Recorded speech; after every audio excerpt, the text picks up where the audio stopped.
This has been like one of the most chaotic days of my life. I swear to you, like the past 24 hours have been wow. Okay, so hey everybody. So today I'm going to do a chit chat video. I knew this weekend when I was filming, I was like, I'm not going to film 2 videos because I know I'm going to need to vent later in the week, and wow, do I need to say some stuff. So clear on my glasses as usual. Ignore that, please. If only I could keep my face turned like this the entire time. And yes, I have a big old crater on my face. I'm not putting on makeup because it's just gonna make it worse. And I probably blurred it in my thumbnail because I don't need a zit on display for the whole world. But if you clicked on the actual video, this is what I look like. So there's actually a couple of things that I did want to talk to you guys about. I actually have them written down on my phone. But can I just tell you about this past 24 hours? So yesterday was pretty uneventful. I don't even really remember a whole lot of any specifics. It felt like a relatively chill day. And I am talking softly because Lexi is taking a nap in the next room over. So in her bedroom. I don't know why I said it like that. My battery is now yelling at me that I have none left when I started the video with 50%. So we'll see how far I get apparently. But what I was saying is that yesterday we went and laid the girls down for bed, which the past few days I've been like, why has bedtime been such a struggle? And literally daylight savings time was last weekend. I feel like the first couple of days my kids are just fine, and then it hits them like later that week and everyone is so messed up, and it takes like 2 to 3 weeks to recover from daylight savings time. Anyways, so we laid Lexi down and she didn't go to bed right away, which has been kind of normal lately because her naps are messed up and she's been having a tough time and everything. So that was fine. I was letting her tire herself out, really. We went and laid the girls down. Again, they've just been taking longer to fall asleep. It's fine. But then it was like 8:30 and nobody was still asleep. And I was like, okay, so you gotta go in there. You gotta, try to get them to lay down. And then again at 9 o'clock. And finally the older girls fell asleep at 9 o'clock. But then I realized at 9 o'clock I had never pumped. So I had to go out there. I had to pump. And the whole time Lexi was quiet. So I had assumed that she had fallen asleep. She had dinner and she had a sippy cup before she went to sleep. So like I knew she was fed. I knew she was happy and content and whatever. And then I got done pumping. I went in to go drop off that sippy cup. Taking off our diaper is a super fun thing that she loves to do now. And she was wide awake, having the time of her life. So Mom had to wipe down the crib, wipe down the mattress, change the sheets, get her all washed up, get her back into pajamas, in which she cannot undo herself. This happened a different night a few weeks ago, and I actually clipped clipped the feet off of a footy jammy, and I just turn it backwards. That's our emergency pajamas in the middle of the night when this happens. But lately we've been putting tank top onesies underneath all her clothes to keep her from doing this, and it was working well. But then I forgot to do it one day, and then she didn't seem to notice, and I was like, okay, maybe we outgrew this, and obviously we have not. So anyways, I deal with that. But it's like 10 o'clock by the time she actually falls asleep. Mark himself was up last night too, which is really rare. And then he had to get up early for work this morning, even earlier than usual. So he's had like a long day too. I wake up in the morning. I decide to take the kids out to get donuts. I realized while looking for my wallet that I have not read all the care instructions for my stitches because I got a mole resected out of my back at the beginning of the week. So we have not been taking care of it the way that it's supposed to be taken care of. We have to do something later that's probably gonna hurt and I'm not looking forward to. By the way, Dunkin' has ordering on their app now. So I literally place the order from my phone at my house. I go and I pick it up. I tell them at the drive-thru it's an order for my name and they give it to me at the window. So it's like super quick, really easy. Think like Chipotle. If you do the Chipotle lane orders, dangerous, friendo, dangerous. Anyways, we get home. I find out that my period is here. Hi, hello. Okay, sure, a day early. That's fine, I guess.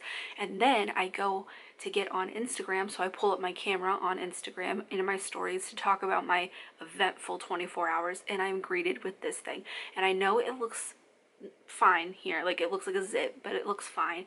But I am using my old camera on purpose. It's because this thing has like a beauty filter type thing that smooths my skin. It's just like a setting that the camera does, and I don't know how to turn it off, and I never will. So when I need to look better, I use this camera. Not only did my battery die in the middle of that, When I put the new battery in, it told me that it did not write to the memory card correctly, so hopefully I still have that footage. What I was saying is that my really nice camera, the one that I use most of the time, my Sony AX6400, it does not have this beauty filter. You know, you can see texture in my face in my usual videos, and I'm perfectly okay with that because for the longest time, because I grew up during the age of like the boom of beauty vloggers on YouTube and kids really gravitating towards YouTube, I grew up with these people who either had like low quality cameras that couldn't, you know, define every little feature, or they had cameras like the one I'm filming on right now that kind of blurred your imperfections. So I always was like, why do I have texture in my skin? Why do I have pores? Why do I have dry patches? Why do I have this, that, whatever? And honestly, switching from this camera to that camera was really hard. It was really hard on my self-esteem. And then I was like, listen, everybody has texture. When I'm feeling like I need just like the extra help, I use this camera because it is really forgiving. But my other camera definitely shows off every little thing that I have to show.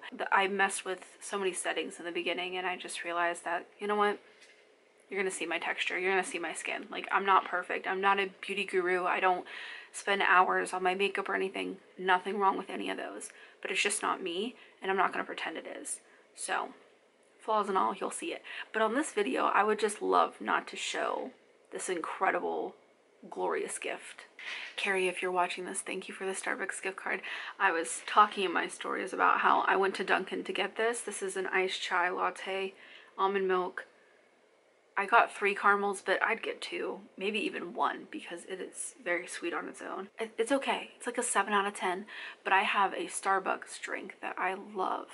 It's amazing, perfect. I could drink it all day, every day. I get a venti iced chai with brown sugar syrup and oat milk. It is phenomenal. But our closest Starbucks is like 40 minutes away. Dunkin' is like, there's like 4 within 15 minutes of me. So I don't get to Starbucks often, but I'm really excited because on Monday I am gonna treat myself. The girls are staying the night at grandma's house, so Monday morning I will have just Lexi and we will take a nice quiet drive to Starbucks to get mom her drink. So thank you, Carrie. I'm very much looking to that nice, long, quiet drive. I'm realizing that I love iced chais because Dunkin's is sweet and it does taste different, but I really do enjoy them a lot more than coffee. So that's been interesting. But to get to the point of this video, other than just expressing how much of a hot mess everything has been lately, it is to talk about 2 things that have been on my mind a lot. And number 1 is, I know that I've talked to you guys about unfollowing people that I don't find relatable and stuff, but I've found that lately, like within the past month, I'm also struggling relating to people who I really enjoy. And a couple months ago, I really did enjoy their content. And it's more to have to do with me and the place that I'm in versus them and what they're doing. I just feel like that phrase that I keep seeing going around, that's surviving, not thriving. And I don't know if it's like coming down off the holidays finally, because I feel like we went from Christmas to New Year's to Valentine's Day, and then it was like, just like, it felt like a crash almost. I had all these big plans for different crafts with homeschooling and art and, you know, all this different stuff that we were gonna learn during Black History Month and Women's History Month and everything. And even stuff I wanted to film, stuff that Mark and I wanted to do, like all of this different stuff in my head. And then it just kind of felt like a crash. And it's felt like for the past month, I've literally just been doing what we can when we can do it, because everyone just kind of feels like in this little slump. But I will say that I think we are starting to see the upside of that, because the weather has started to change. Now with Ohio, we could get snow literally tomorrow and it would not surprise us. So you know never to really hold on to the weather here, but some days have been nice. Today it is 68 degrees outside. Yesterday I do believe it was around 72. So we have been able to get outside with the kids, and that has been a huge improvement. And I think we really underestimated that. I think during normal years, even during the winter, we're seeing a lot of our family, we're still going out and doing stuff and activities that you can still do, just a little different obviously with it being winter time. But with the pandemic, that just didn't happen. and especially when we took our break from even seeing our bubble because cases were so high and stuff. So it was like we weren't seeing anybody, we weren't going and doing anything. These walls of this home were as far as we went, really, and that really does take a toll. So I think getting outside, the weather changing, and it's definitely been better. Also, the rates going down and things looking optimistic. But now is not the time to let up, people. Please do not. It's like taking your antibiotics. You don't stop on day 5 because you're feeling better. You gotta finish them out. You gotta finish them out. It feels stupid. Feels stupid. But you know what's even more stupid is when we do all this hard work and we end up going backwards. Let's not do that. Let's not do that. So I feel like it is getting better, but I see so many people who are like have all this energy right now and are doing like all the things, and I love that for them, but I'm just like, I don't have the energy. I don't. So that's been a little tough. And kind of leading into that, I think a different side of this is also the reality of parenthood, because I feel like I've been keeping in a lot more lately than I usually do. I noticed that when I talked to my best friend the other morning and I vented to her. Now, my best friend does not have kids. She doesn't want kids. She's my age, but she lives a very different lifestyle. And it was so therapeutic talking to her. I don't have a thought come across my mind at all that, oh, is she judging me for saying this? Maybe I should sound more grateful. Maybe I should follow this complaint by showing that I'm grateful, like that I can do both. I don't want her to think that I'm a bad mom. Like, there's absolutely no judgments with my best friend, and I kind of like that we live different lives like that, because I think we're able to be that for each other. But in talking to her about it, I realized that I don't really talk to many other people, especially if they're parents, about the things that we've been feeling lately. I don't want to be the kind of parent who airs their kids' dirty laundry. That's not something I want my kids to be able to come back on the internet and look and find.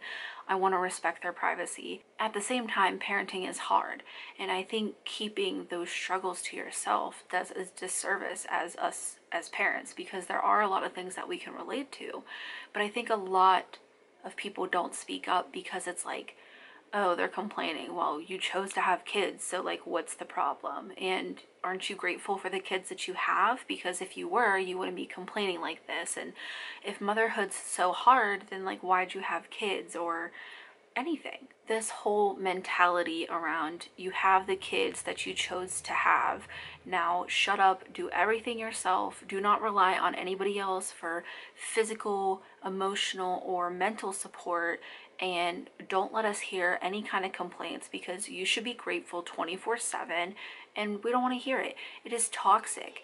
And honestly, I think parents themselves, some parents, are the biggest perpetuators of this. Are we constantly learning how to do better, how to parent better, how to be more emotionally responsible with our children, how to help them grow, how to support them, how to do a lot of things differently than when we were children? Absolutely. We are trying to break cycles. Does that mean that people need to be perfect? No. This whole like, they have a nanny? Why? They have a housekeeper? Why? They don't want to raise their kids. They don't want to take care of their homes. They don't feed their families well enough. They complain. They're obviously not grateful for their kids. I didn't know that so many people were so intimately involved in the inner workings of other human beings and their family dynamics. If you can pass judgments like that, I would ask for you to pause, because the likelihood that you have it figured out is probably slim to none. Like, even the people who seem like they put their entire lives on social media just isn't true.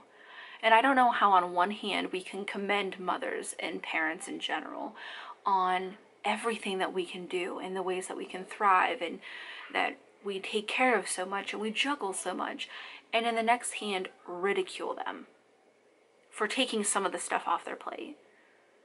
You best believe the moment that we could afford to have a housekeeper, I would hire one. 100%. That could be something off my plate and I could spend more time doing the things that I love, which is spending time with my family. Why wouldn't I? I need to work to provide for my family, so I might need a nanny or a babysitter to watch my kids. what's the harm in that? I'm not saying that there aren't dangerous situations or situations that aren't worth fixing or addressing or taking a look at to see if things could be better. Very early on in my channel, I found out with receipts and proof that somebody who I thought was a supporter, who told me that they were a supporter, was actually watching my videos, pausing it on frames of me making fun of the faces that I make and stuff, but also watching me talk about the difficult time I had with my pregnancy with Remy and using that to fit their narrative of she is super ungrateful, she's had a miscarriage before, how could she say these awful things? She's obviously not grateful for the fact that she can be pregnant. So many seriously hurtful things that I had to read from somebody that I thought supported me. And that taught me early on to be very careful about what I said on my channel. I never wanted anyone to misunderstand what I was saying, but I wasn't going to hide the truth either. My pregnancy with Remy was probably the hardest of all 3 full-term pregnancies that I had. I know most women who have been pregnant understand that pregnancy is not easy, and there's definitely a lot of hard things about it. But I don't think what a lot of people understand is that things can be hard and you can also be grateful for them. I don't know why there's a narrative of like people can only have one feeling towards things, when obviously we're human and we can feel a lot of different things all at once. So when somebody is saying, you know, oh my God, my kid was like driving me up a wall yesterday, wouldn't stop the whining, wouldn't stop the complaining, it was a really rough day for both of us, I yelled more than I wanted to, like I'm exhausted.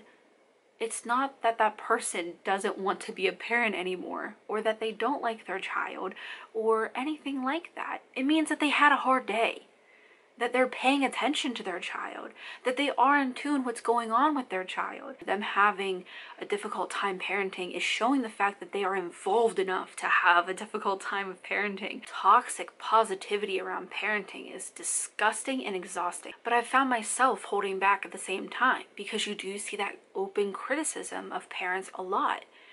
And it makes you just kind of want to back off and keep things to yourself.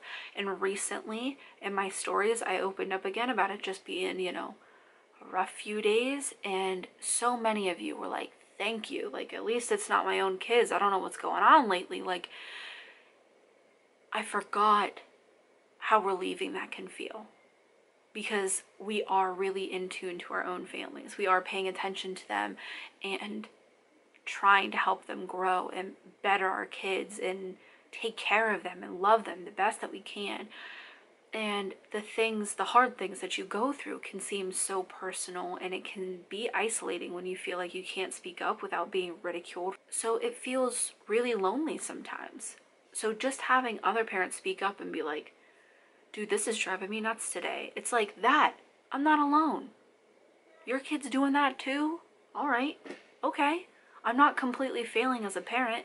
Kids are kids sometimes, you know? Like, they all have rough days just like we have rough days. So your kid's behavior or what they're going through or how they're acting, it can feel like it's a reflection of what you are or aren't doing, when in reality, a lot of them is just figuring it out, which is something that I gotta remind myself a lot. I forget some of that sometimes, that we gotta slow things down and teach them how to do even the smallest things, and figuring out their emotions, figuring out who they are as people and stuff like that. That's the same too. And, you know, especially when it does come to emotions and attitudes and stuff, which is definitely something that we have been working through over here, I'm realizing more and more that, you know, they do on a certain level have to figure it out for themselves. I grew up being drop kicked into the deep end of every situation, and I highly advise against doing that.